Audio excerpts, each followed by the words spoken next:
Hello students, welcome to Nivan math academy. I hope आप सभी बहुत अच्छे होंगे, आपकी स्टडी अच्छी चल रही होगी। ऐसे ही हंसते रहे, मुस्कुराते रहे और निवान मैथ एकेडमी के साथ पढ़ते रहे। मैथमेटिक्स की इस सफर में मैं आप सभी का हार्दिक स्वागत करती हूँ।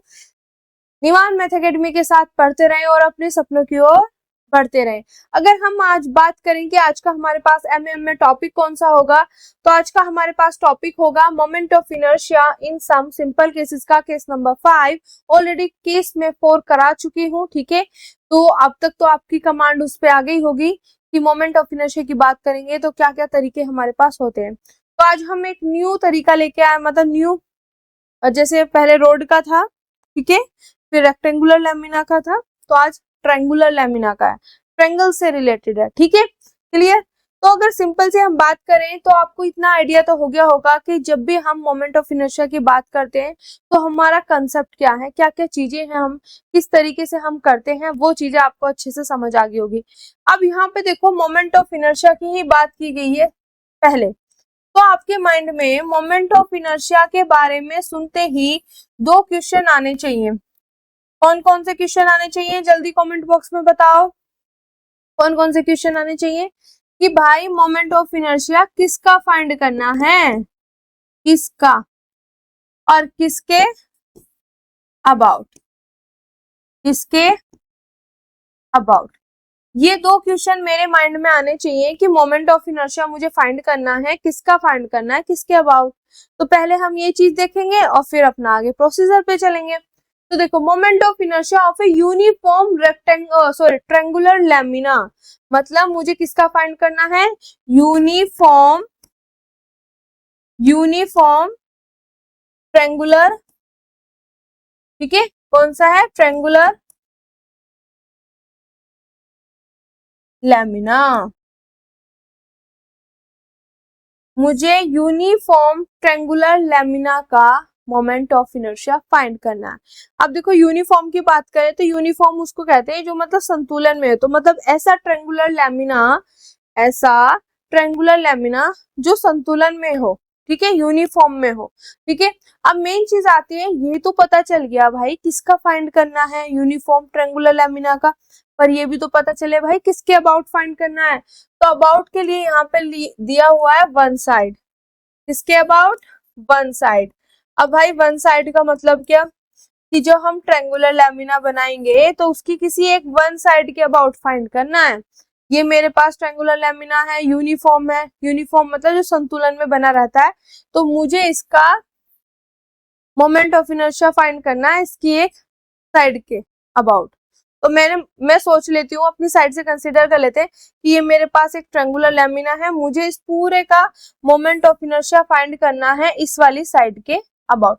वन साइड बोला हुआ है तो ऐसा कोई मेंशन नहीं किया हुआ है, ठीक है। तो अब वन साइड लेनी, कोई सी भी आप साइड ले सकते हो, पर मैं ये वाली साइड लेके चल रही हूँ कि वन साइड से हमें क्या करना है, इसका मोमेंट ऑफ इनर्शिया फाइंड करना है। तो जो ये क्वेश्चन, 2 क्वेश्चन हर उसमें मतलब उठते हैं कि किसका किसके अबाउट करना है, तो किसका करना है, यूनिफॉर्म ट्रायंगुलर लैमिना का किसके अबाउट करना है, वन साइड, किसके वन साइड, ट्रायंगुलर लैमिना की किसी एक साइड के, क्या मैंने यहाँ पे हम करेंगे इसके, ठीक है, ट्रायंगुलर लैमिना के किसी एक साइड के। क्लियर हो गया। तो ये क्वेश्चन तो आपके माइंड से अब हट गया होगा कि मुझे किसका फाइंड करना है, किसके अबाउट। तो अब देखो, अब जिसका फाइंड करना है उसे बना लो। तो मैंने ये ए बी सी क्या बना लिया, एक ट्रायंगुलर लैमिना जो कि क्या हो, यूनिफॉर्म में हो, ठीक है।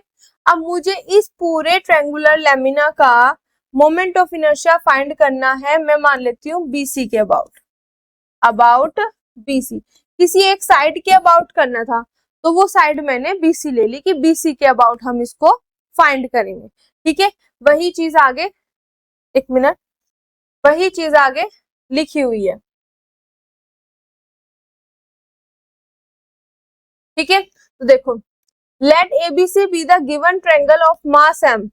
ठीक है, यहाँ पे जो ABC है, जो ट्रायंगुलर लैमिना है, उसका मास क्या है मेरे पास, M है। We find the moment of inertia of triangle ABC about a side BC।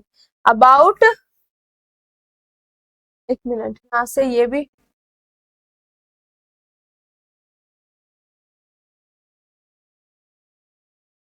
About a side BC। देखो सिंपल सी चीज है, मेरे पास ABC एक ट्रायंगुलर लैमिना है जिसका मास मैंने क्या मान लिया, M। ठीक है, और इस पूरे का मुझे मोमेंट ऑफ इनर्शिया फाइंड करना है अबाउट वन साइड, मैंने मान लिया कि मुझे वो फाइंड करना है अबाउट BC। तो इतना आपका ये चीज यहाँ तक क्लियर हो गया। ठीक है, इसके आगे की जो थ्योरी है वो मैं बताने जा रही हूँ। ठीक है, उसको ध्यान से समझना। अब देखो, जब हम मोमेंट ऑफ इनर्शिया की बात करते हैं तो हमें ये पता होता है कि मुझे पूरे पोर्शन का निकालना है, तो उसके लिए मैं क्या करती हूँ, उसका एक छोटा सा पोर्शन ले लूं, उसका निकाल लूं, फिर पूरे का लगा लिमिट लगा के मैं निकाल लूंगी या समीशन करके। ठीक है, जब हम बॉडी का लेते हैं तो वहां पे छोटे छोटे पार्टिकल होते हैं, उनमें किसी एक पार्टिकल का निकाल लिया, समीशन करा, पूरी बॉडी का निकाल लिया। बट मेरे पास यहाँ पे ट्रायंगुलर लैमिना है, तो मेरे को इस पूरे का निकालना है, तो मैं इतना पोर्शन लूंगी, इसका मोमेंट ऑफ इनर्शिया फाइंड कर लूंगी और फिर लिमिट लगा के पूरे का आ जाएगा। ठीक है, तो ये हम कर रहे हैं, कोई नई बात तो है नहीं है। ठीक है, ओके, क्लियर। अगर अब तक आपने वो वाले सारे केसेस नहीं देखे, 4 केसेस ऑलरेडी करा चुकी हूँ, तो उनको 4 केसेस को जाके देखना, क्योंकि उनका भी मतलब चारों केसेस देखोगे तो ये पूरा कमांड पे आ जाएगा सारे, और ये 1 या 2 नंबर में एग्जाम में देखने के लिए मिलते हैं। इंपॉर्टेंट केसेस हैं, ऐसा नहीं कि मैं वैसे ही करा रही हूँ, बहुत इंपॉर्टेंट केसेस हैं। क्लियर, तो ये चीज आपको समझ आ गई कि पूरे का निकालना है तो मैं एक छोटे से पोर्शन का निकालूंगी और फिर इंटीग्रेशन कर दूंगी। अब मैंने ये जो छोटा सा पोर्शन लिया है, इसकी जो थिकनेस ली है वो ली है डेल्टा एक्स, यहाँ पे मेंशन। PQ मैंने एक पोर्शन ले लिया और इसकी क्या है, थिकनेस क्या है, डेल्टा एक्स। अब देखो यहाँ पे कुछ चीजें हमने मानी है कि जो मेरे पास है ट्रायंगुलर लैमिना का जो A है, वो इस जिसके अबाउट मुझे निकालना है मोमेंट ऑफ इनर्शिया, उससे ये इसकी जो डिस्टेंस है वो पूरी की पूरी क्या है, h है। ठीक है, अब इस वाले पोर्शन की मैंने मान ली कि वो क्या है, x है, तो ये पूरी h है, ये इतनी x है, देखो ये पूरी की पूरी h है, इतनी मेरे पास x है, तो मेरे पास जो रिमेनिंग ये वाला पोर्शन बच गई, ये वाली हाइट बच गई, कितनी होगी, h माइनस के x। तो वही चीज मैंने यहाँ पे लिखी हुई है। ठीक है, बात समझ आ गई, क्लियर। अब देखो, ये मेन चीज आते हैं कि माइंड में कि मैंने ये क्यों मानी। अब देखो, मुझे इस पोर्शन का क्या निकालना है, पहले मोमेंट ऑफ इनर्शिया। अब पूरे का तो हम बाद में बात करेंगे, पहले मुझे इस पूरे पोर्शन का मोमेंट ऑफ इनर्शिया निकालना है। अब इसका मोमेंट ऑफ इनर्शिया का फॉर्मूला क्या होता है मेरे पास, मास इनटू डिस्टेंस का स्क्वायर। ठीक है, अब डिस्टेंस किससे लेते हैं, मास तो हम बाद में बात करेंगे, डिस्टेंस किससे लेते हैं, डिस्टेंस लेते हैं जिसके अबाउट निकाल रहे हैं उससे डिस्टेंस, तो उससे डिस्टेंस मैंने मानी है ये x। ठीक है, क्लियर, बात समझ आ गई, ओके। तो ये चीज हमने यहाँ पे सब चीजें लिखी हुई है। Let a be the distance h from the BC। a distance, a की जो है BC से जो डिस्टेंस है वो हमने h मान ली। दूसरा, consider a strip of thickness delta x parallel to the basic BC। देखो, ये जो मैंने मानी है डेल्टा एक्स थिकनेस की जो स्ट्रिप मानी है वो BC के क्या है, पैरेलल। पैरेलल ऐसी तो दिख रही है आपको ये, ठीक है, तो ये क्या है, पैरेलल।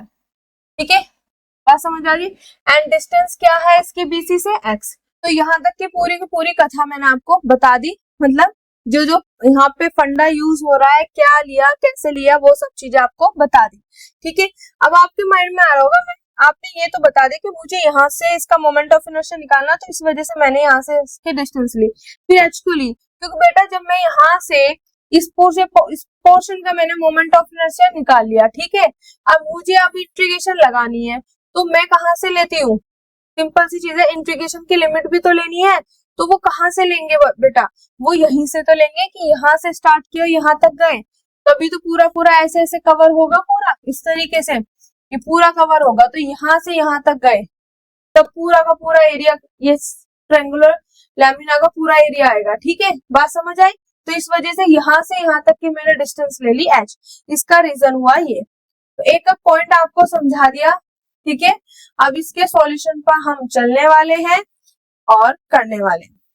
अब देखो मेरा अब जो टारगेट रहेगा वो टारगेट ये रहेगा कि जो ये स्ट्रिप है PQ, इसका मुझे मोमेंट ऑफ इनर्शिया फाइंड करना है। अब देखो PQ स्ट्रिप जो है, PQ जो मेरे पास स्ट्रिप है, इसका क्या फाइंड करना है, मोमेंट ऑफ इनर्शिया। और मोमेंट ऑफ इनर्शिया का मेरे पास जो फॉर्मूला होता है वो होता है मास, ठीक है, इनटू डिस्टेंस का स्क्वायर। ठीक है, अब देखो मेरे पास डिस्टेंस तो मैंने इस PQ की इस जिसके अबाउट निकाल रहे हैं moment of inertia, moment of inertia निकालना है, यहाँ पे लिख दूं मैं अबाउट BC, BC के अबाउट निकाल रहे हैं। अब जिसके अबाउट निकाल रहे हैं उससे इस स्ट्रिप की डिस्टेंस कितनी है x, तो यहाँ पे तो मेरे पास x आ जाएगी, x स्क्वायर हो गया। ठीक है, अब मेन चीज आती है बेटा, मुझे तो इसका मास पता करना है, बट हमने जो कंसीडर किया हुआ है वो किया हुआ है मास ऑफ द ट्रायंगुलर लैमिना। मैंने तो ट्रायंगुलर लैमिना का मास कंसीडर किया हुआ है ना कैपिटल M, तो मैं इसका मास कैसे निकालूंगी, वो भी तो मुझे पता होना चाहिए। अब देखो सिंपल सा फंडा यहाँ पे जो हम यूज करने वाले हैं, ध्यान से समझना। ठीक है, जो कंसेप्ट यहाँ पे यूज होगा, अभी यहीं पे समझा रही हूँ, फिर आगे अपना चलने लगेंगे। अब मेरे पास जब तक मैंने आपको रोड का कराया था तो मैंने आपको बताया था 2a लेंथ की जो रोड है, ठीक है, उसका मास M है, तो 1 लेंथ का इस तरीके से। जब मेरे पास रेक्टेंगुलर लैमिना का आया तो हमने बोला था 2a मल्टीप्लाई 2b, मतलब जो उसका एरिया है उतने का मास मेरे पास M है, तो 1 का इतना होगा, फिर उस हिसाब से निकाला था। इसी तरीके से अब हम यहाँ पे काम करेंगे ट्रायंगुलर लैमिना के लिए। तो यहाँ पे बात किसकी करेंगे, ट्रायंगल के एरिया की बात। ठीक है, एरिया ऑफ ट्रायंगल, ट्रायंगल के एरिया की बात करेंगे। ठीक है, तो ट्रायंगल ABC जो है उसका जो एरिया है, उसका जो मास है मेरे पास, वो है मेरे पास कैपिटल M। मुझे निकालना है PQ स्ट्रिप का। ठीक है, तो इसका एरिया कितना है मेरे पास, बताओ जल्दी। ट्रायंगल का एरिया क्या होता है मेरे पास, 1/2 बेस गुना हाइट, H लिख लो, कैपिटल H। ठीक है, बात समझ आई। ठीक है, ओके। अब मैंने क्या किया, देखो इतना समझना, आगे मैं इसको और थोड़ा सा छोटा कर दूं, मैं कैलकुलेशन बता सकूं। अब मेरे पास 1/2 BC मैंने मान ली, मेरे पास ट्रायंगल की जो ये साइड है इसकी जो लेंथ है वो है A। ठीक है, और हाइट देखो, हाइट कितनी है मेरे पास, हाइट का कैसे करोगे, ट्रायंगल की हाइट ये वाली पूरी कितनी है मेरे पास H, तो इसका मास कितना है M। ठीक है, तो मैं अगर 1 ट्रायंगल के 1 एरिया का मास देखूं तो वो मेरे पास कितना आएगा, M बाय अपॉन में this 1/2 multiply A multiply H। क्या यही आएगा, जल्दी बताओ, यही आएगा कुछ और आएगा, यही आएगा ना। ट्रायंगल के जो एरिया है, ट्रायंगल का जो एरिया है उसका मास है मेरे पास M, मेरे को 1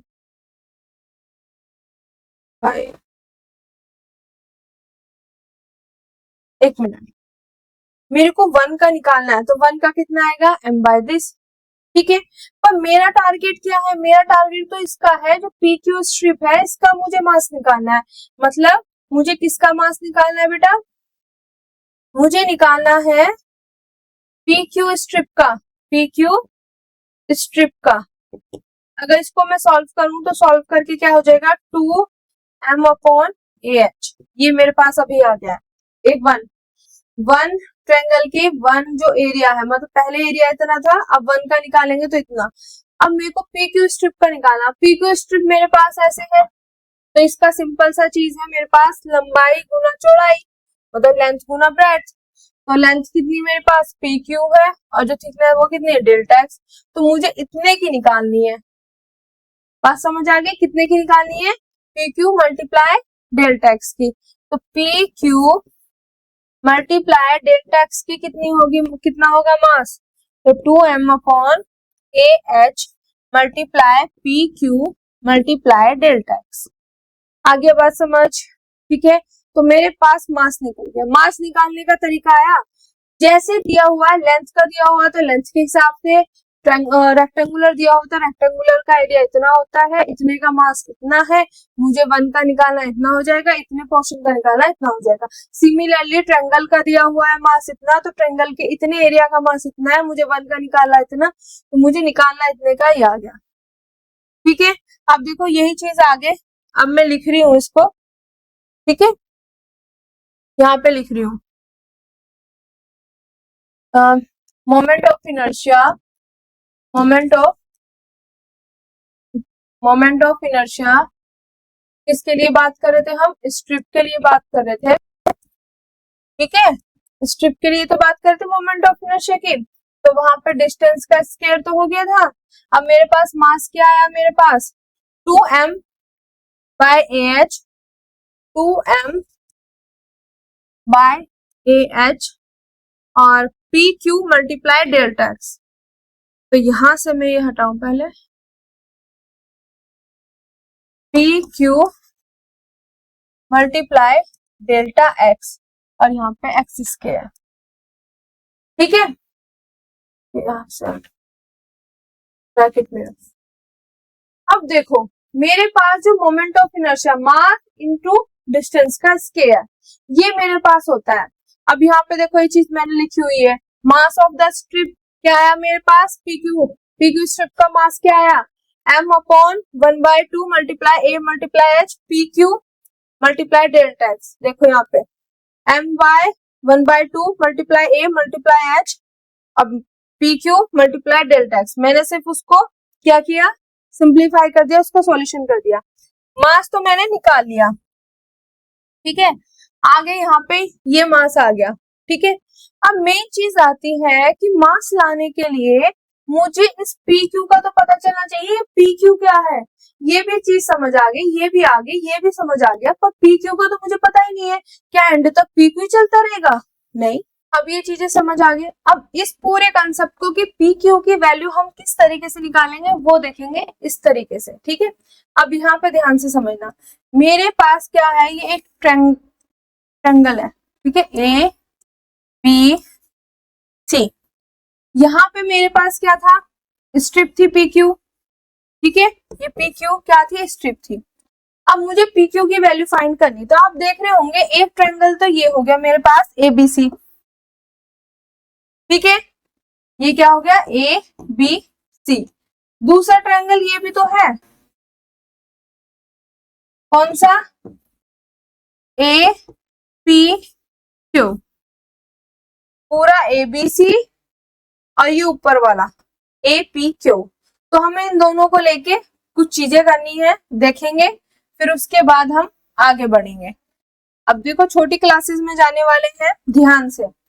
मेरे पास क्या है, ये मेरे पास है ए बी सी और ये मेरे पास है पी, सॉरी ए है आएगा यहाँ पे, ए P Q.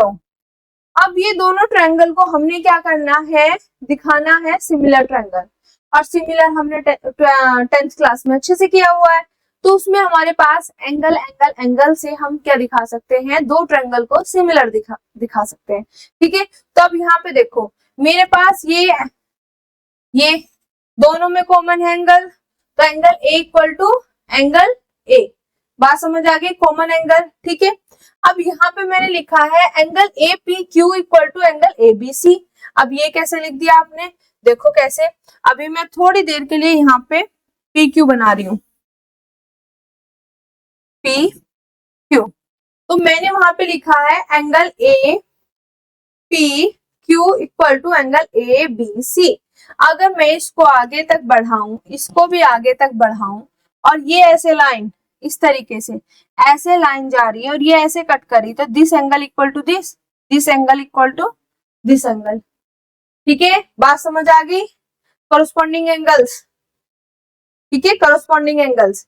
Similarly this angle equal to this angle, ये भी क्या होंगे? Corresponding angles. तो वही चीज लिखा हुआ है A P Q equal to A B C, A Q P equal to A C P. तो ये तीनों एंगल्स मेरे पास क्या हो गए? इक्वल होगी, मतलब इक्वल है। तो एंगल ए से मेरे पास क्या हो गया? ए पी क्यू और ए बी सी दोनों ट्रायंगल क्या हो गए मेरे पास? Similar triangle. बात समझ आ गई? क्लियर हो गया कंसेप्ट कि दोनों ट्रायंगल जो है मेरे पास सिमिलर कैसे हुए? सिमिलर हुए ऑन द बेस ऑफ ए और ए, एंगल एंगल एंगल से। ठीक है, एंगल एंगल एंगल से, एंगल एंगल एंगल से। तो ये मेरे पास हो गए सिमिलर ट्रायंगल। और जो मेरे पास अगर दो ट्रायंगल सिमिलर ट्रायंगल होते हैं तो वो मेरे पास इक्विएंगुलर ट्रायंगल भी होते हैं। ये है हमारा कंसेप्ट। ये छोटी क्लासेस का ही पूरा का पूरा कंसेप्ट चल रहा है कि अगर जो ट्रायंगल मेरे पास सिमिलर ट्रायंगल हो गए वो मेरे पास क्या होंगे? इक्विएंगुलर ट्रायंगल भी होंगे। और हमारे पास फिर एक कंडीशन है कि जो दो ट्रायंगल इक्विएंगुलर होते हैं तो उनकी ratio of their corresponding sides is the same as the ratio of the altitudes। अब क्या बोल रहा है वो? अब देखो मेरे पास यहाँ पे A B C, ये मेरे पास हो गया P, सॉरी A आएगा यहाँ पे P और Q। तो वो ये कह रहा है कि जब ये दोनों ट्रायंगल मेरे पास क्या हो गए? इक्विएंगुलर ट्रायंगल हो गए, तो हमारे पास इनकी corresponding sides मतलब ये इसकी साइड ये तो इसकी साइड ये, इसकी साइड ये तो इसकी साइड ये, इसकी साइड ये तो इसकी साइड ये, कॉरस्पॉन्डिंग साइड्स की बात कर रहा है। अब देखो सिंपल सी चीज है, मुझे तो पी क्यू बी सी तो मैंने ए मान लिया, पी क्यू मुझे लेना है, तो सिंपल सी बात है, तो मैं तो यहाँ से पी क्यू मान लो पहले या बी सी मान लो, जैसे आपका मन करे। तो पी क्यू दिस क्या बोल रहा है? Ratio this. तो कॉरस्पॉन्डिंग साइड्स BC और PQ मेरे पास क्या है? कॉरस्पॉन्डिंग साइड्स हैं, तो इनकी रेशियो तो मैंने ले लिया PQ बाय C, रेशियो ले ली। किसके इक्वल है? सेम एज का मतलब इक्वल है किसके? The ratio of the corresponding altitudes, मतलब इसका जो ये एल्टीट्यूड्स है, इसका जो ये एल्टीट्यूड, जैसे ये L हो गया, ये यहाँ पे M हो गया, तो ये इक्वल है मेरे पास इसका, देखो AM अपॉन AL। ठीक है, बात समझ आ गई? क्लियर? तो ये बात यहाँ पे लिखी हुई है। यहाँ पे मैंने जनरली बाद में समझाने के लिए दो ट्रायंगल ले लिए ABC DEF। ठीक है, ये इसका एल्टीट्यूड से ये इसका, तो कोरस्पॉन्डिंग साइड्स मेरे पास ये BC अपॉन EF, ठीक है, इक्वल टू होगी AL अपॉन DM। तो ये इसका रिजल्ट है इस वाले उसका, कि जो कोरस्पॉन्डिंग साइड्स होंगी उनका जो रेशियो होगा। अब देखो यहाँ पे मैंने जिसका ऊपर लिखा है उसका ही एल्टीट्यूड ऊपर लिखूंगी, यहाँ PQ लिखा है तो PQ का लिखूंगी। अगर मैं BC का लिखती, यहाँ BC लिखती, ये ऊपर नीचे कर सकते हो आप, ठीक है, पर उसी हिसाब से ये लिखना है। अगर मैं इसको लिखती BC अपॉन PQ, तो मेरे पास BC किसका है, मतलब AL ऊपर आ जाता और AM नीचे, उसी हिसाब से चेंज हो जाते हैं। ठीक है, बात समझ आ गई? तो ये पूरा का पूरा कंसेप्ट इसका है कि कैसे हमने PQ, ये वाली जो लाइन है ना, ये लाइन कैसी आई, इसके पीछे क्या लॉजिक था, क्या रीजन था, किस तरीके से इसका सॉल्यूशन निकाला, वो था कि वो लाइन कैसे आई, वो लाइन लाने का तरीका क्या था। ठीक है, तो ये दोनों ट्रायंगल लिए, ये क्या ट्रायंगल है मेरे पास? सिमिलर ट्रायंगल है। सिमिलर ट्रायंगल हुए तो ये इक्विएंगुलर भी हो गए। इक्विएंगुलर ट्रायंगल में कोरस्पॉन्डिंग साइड्स का जो रेशियो होता है वो आप ऐसे भी ले सकते हो, ऐसे भी ले सकते हो। ऐसा नहीं है कि ऐसे ही लेना, जैसे मैम ने बोल दिया वैसे ही लेना, नहीं नहीं, ऐसे भी ऐसे भी। ठीक है, रेशियो जो होगा वो उनके एल्टीट्यूड्स के रेशियो के इक्वल होगा, सेम होगा। ठीक है, तो यहाँ का फंडा क्लियर हो गया। तो मेरे पास फाइनली ये वाली चीज निकल के आई है, ये वाली ले लो आप, ये ले लो। अब देखो यहाँ से हम निकालेंगे अब वैल्यू, ये चीज मैं यहाँ से रफ कर रही हूँ, ठीक है। अब देखो मेरे पास, मैं ये चीज थोड़ा सा छोटा कर दूं तो मैं इसका सॉल्यूशन दिखा सकूं। अब पी क्यू तो मुझे निकालनी है, बी सी मैंने क्या ले लिया, ए। अब देखो ए एम की वैल्यू देखो, ए एम की, इसको मैं बड़ा करूंगी यहां से तो दिखाई दे आपको ए एम की वैल्यू, ठीक है। ए एम की वैल्यू कितनी है, यहाँ पे देखो, यहाँ पे ये एम है, ए एम की value H minus k x, H minus k x, तो यहाँ पे आ जाएगा H minus k x upon मेरे पास, फिर किसकी रहती है मेरे पास, ए एल की, यहाँ पे एल है, इसी तरीके से तो माना था मैंने, तो ए एल की वैल्यू मेरे पास क्या है, पूरी की पूरी एच, ठीक है। बात समझ आ गई, इसको यहाँ से रफ करना पड़ेगा क्या, रफ कर देते हैं, आपने सभी ने नोट कर लिया होगा, ठीक है। यहाँ पे देखो, ये मेरे पास जो मैंने ए पी क्यू, तो पी क्यू मैंने यहाँ पे एम ले लिया था, ए बी सी, यहाँ पे मैंने एल ले लिया था, तो ए एल पूरी की पूरी एच है मेरे पास, तो वो लिख दी ए एल एच, और ए एम मेरे पास क्या है, इतना पोर्शन यहाँ तक का, ये यहाँ पे एम, यहाँ पे एल, तो ए एम मेरे पास है एच माइनस के एक्स, तो वो चीज मैंने लिख दी और वही लाइन ऊपर लिखी हुई है, ठीक है। तो यहाँ से पी क्यू की वैल्यू क्या आ जाएगी, H minus k x A by H, ठीक है। तो अब यहाँ पे मैं वैल्यू पुट कर रही हूँ और आगे अपना बढ़ते हैं। अब हमारा थोड़ा सा काम रह गया सिर्फ कैलकुलेशन का, तो 2m बाय ए एच, ठीक है। पी क्यू की वैल्यू रखो क्या है, एच माइनस के एक्स, और यहाँ पे ए है अपॉन एच, ठीक है, और यहाँ पे डेल्टा एक्स और एक्स स्क्वायर, ठीक है। यहाँ से देखो पी क्यू की वैल्यू निकाली, ये बी सी इधर गया, बी सी की वैल्यू रख दी, तो पी क्यू की वैल्यू आ गई A H minus k x upon H, तो पूरा मतलब वही कंसेप्ट है, ठीक है। तो एक पॉइंट मैंने आपको समझाया है, तो देखो इसमें मैंने सॉल्यूशन दे दिया, पर आपको पता होना चाहिए कि मोमेंट ऑफ इनर्शिया की बात कर रहा है, तो भाई किसका किसके अबाउट, ये चीज हमने पता कर लिया, ठीक है। हमें एक छोटे से पोर्शन का चाहिए, वो निकाल लिया, छोटे से पोर्शन का वहां से डिस्टेंस ले लिया जिसके अबाउट निकालना है, ये काम तो चल गया। पर फिर हमें मास की बात करें तो मास मतलब पूरे एरिया का मास इतना है, वन का इतना, मुझे इतने एरिया का मास निकालना है, वो निकाल लिया हमने, पर हमारे पास दिक्कत कहाँ पे आई कि हमें पी क्यू के बारे में पता नहीं है।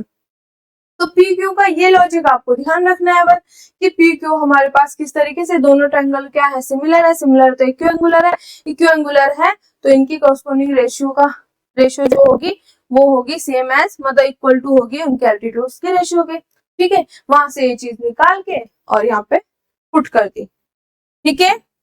आगे बात समझ क्लियर, तो किस तरीके से माइंड में सेट करना वो भी मैंने आपको बता दिया। अब यहाँ पे क्या करना, ए से ए कैंसिल, ठीक है। तो यहाँ पे मेरे पास हो जाएगा 2m minus k x upon h, यहाँ पे एक्स स्क्वायर और डेल्टा एक्स।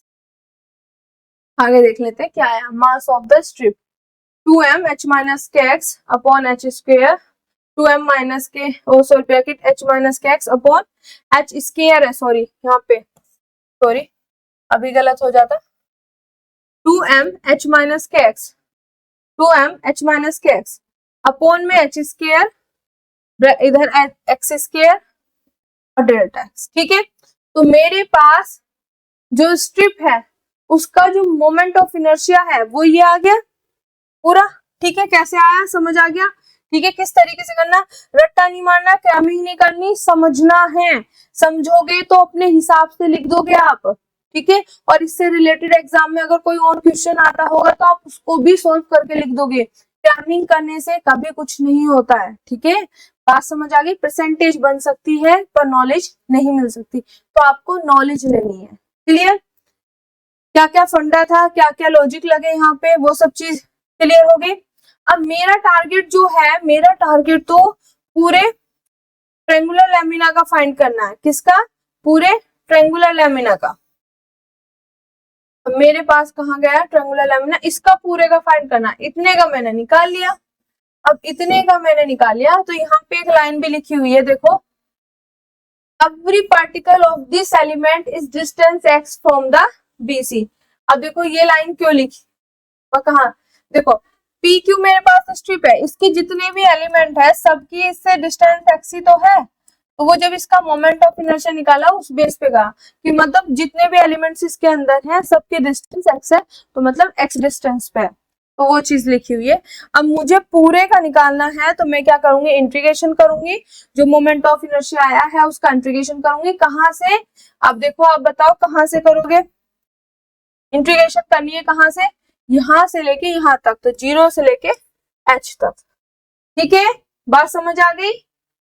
तो हम यहाँ पे इंटीग्रेशन, जो ये मेरे पास मोमेंट ऑफ इनर्शिया आया है इसका इंटीग्रेशन करना। अब देखो पूरा का पूरा उठा के एज इट इज रखा, 2m h minus x upon में h स्क्वायर x स्क्वायर, और डेल्टा x का क्या हो जाएगा मेरे पास dx, तो dx हो गया। इंटीग्रेशन कहां से कहां तक लगाएंगे, 0 से लेके h तक, क्योंकि मेरे पास पूरा यहाँ है और यहाँ से यहाँ तक की जो डिस्टेंस है वो h है, तो यहाँ से 0 है, 0 से लेके कहां तक गए h तक, तो पूरे का पूरा ये पोर्शन निकलता चला जाएगा, ठीक है। तो h मानने का रीजन पता चल गया, यही रीजन था कि मुझे इसका h मानना था और बीच में वो यूज भी हुआ है, ठीक है, क्लियर। अब बस यहाँ पे इसका सॉल्यूशन करना स्टार्ट कर देना है। अब यहाँ पे देख लेते हैं हम, ठीक है। तो यहाँ पे मेरे पास क्या होगा, इसी में बता देती हूँ मैं, जो नोट्स है मेरे,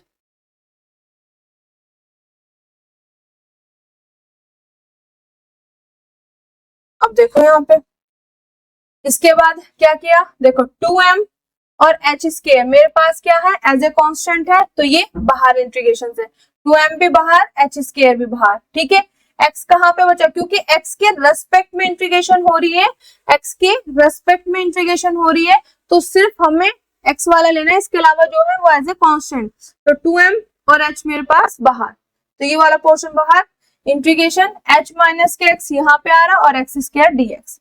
अब x स्क्वायर की क्या करी, अंदर मल्टीप्लाई कर दी, तो यहाँ पे हो गया H x square minus k x और एक्स स्क्वायर एक्स क्यूब हो गया, ठीक है। अब यहाँ पे इंटीग्रेशन करेंगे h, तो as it is x square का जैसे x की पावर n का करते हैं तो पावर में एक ऐड करो वही चीज नीचे, तो इसमें 2 है, 2 में एक ऐड किया 3 x की पावर 3 और वही चीज नीचे, माइनस x की पावर 4 वही चीज नीचे, ठीक है। लिमिट कहाँ से लगी, 0 से h, तो अब क्या करेंगे हम, upper limit minus lower limit, ठीक है। क्लियर, बात समझ आ गई। अब अपर लिमिट रखो, यहाँ पे देखो मेरे पास h है, h की पावर 3 रखोगे अपॉन 3, तो टोटल क्या हो गया h की पावर 4/3, तो h की पावर 4/3 माइनस h की पावर x की जगह h रखो, h की पावर 4/4। अब देखो 0 0 रखोगे तो पूरा upper limit minus lower limit होता है ना, अपर लिमिट रखी तो ये आ गया, लोअर लिमिट रखोगे तो 0 बन जाएगा, तो ये पोर्शन मेरे पास आ गया। अब यहाँ पे क्या करना है, एलसीएम ले लो, 3 और 4 का एलसीएम 12, 4 की इधर मल्टीप्लाई 3 की इधर मल्टीप्लाई, तो 4h की पावर 4 और 3h की पावर 4, 4 में से 3 गए 1, तो यहाँ पे ये तो एज इट इज है h की पावर 4/12, तो मेरे पास यहाँ से जो निकल के आया है वो क्या निकल के आया है मेरे पास, 2m h स्क्वायर h की पावर 4/12, तो यहाँ से 2 ये कट जाएगा कैंसिल, या इसको हम कैसे लिखें, अगर तरीके से करें, वैसे तो हम सीधा इसको कैसे लिखूंगा, मैं ऊपर वाले को लिख देती हूँ, मैं h की पावर 4 वाले को कैसे लिखेंगे, h की पावर 4 को h की पावर 2, h की पावर 2, इससे ये कैंसिल, यहाँ से 2 से ये कैंसिल, तो m h स्क्वायर बाय 6, ये आंसर है हमारे पास इसका फाइनल, ठीक है।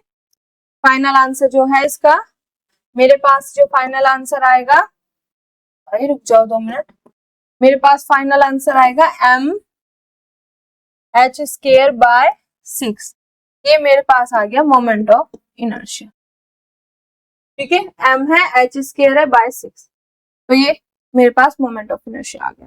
तो आई होप ये सब चीजें आपको अच्छे से समझ आया होगा, सिंपल सा फंडा है, आपको इतना ध्यान रखना किसका किसके अबाउट निकालना है, फिर पूरे का मास m है, ठीक है, ठीक है।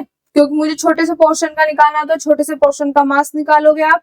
मास निकालने में अगर कोई प्रॉब्लम आ रही है, जैसे इसमें आई प्रॉब्लम कि मुझे पी क्यू की वैल्यू निकालनी है, तो ये फंडा यूज होना, इसको माइंड में रखना है आपने, ठीक है। डिस्टेंस मान ली, तो हमारे पास मास आ गया, डिस्टेंस आ गई, तो उसका मोमेंट निकल गया। पूरे का निकालना है तो इंटीग्रेशन लगाओ और निकाल दो, ठीक है। तो आई होप आज का लेक्चर आपको अच्छे से समझ आया होगा। अगर आपको हमारी ये लेक्चर सीरीज पसंद आ रही है तो अपने दोस्तों के साथ, अपने रिलेटिव्स के साथ जरूर शेयर करें, और ऐसे ही हंसते रहें, मुस्कुराते रहें। जय हिंद, जय भारत।